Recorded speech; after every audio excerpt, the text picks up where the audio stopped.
Mahuhulaan nyo kaya to mga kaabante? Narito na ang ating kartada.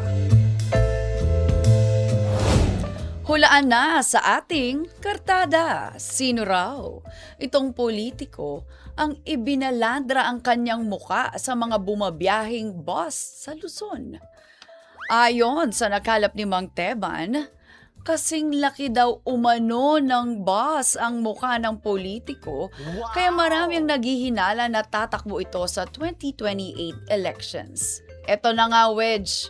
Ang classic nito hindi pa pala rehistrado ang mga bus na nilagyan ng mukha ng politiko, kaya naman takaw huli ito sa mga otoridad.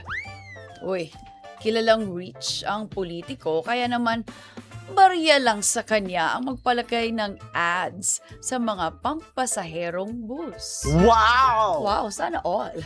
Ang hindi pa lang makumpirma ay kung siya ay may-ari ng sasakyan. Uy, hulaan nyo na. Ang politiko na ibinalandra ang kanyang muka sa bus ay may letrang T sa kanyang pangalan. Mayaman yan.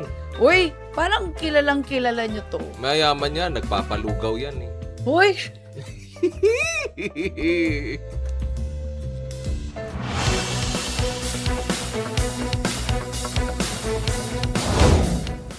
uy, Thursday. Akala ko Friday na sasabihin sana Oo happy nga weekend. Uy, may inaasahang tropical depression. Actually, Ingat po nakapasok kayo. na siya dito sa bansa.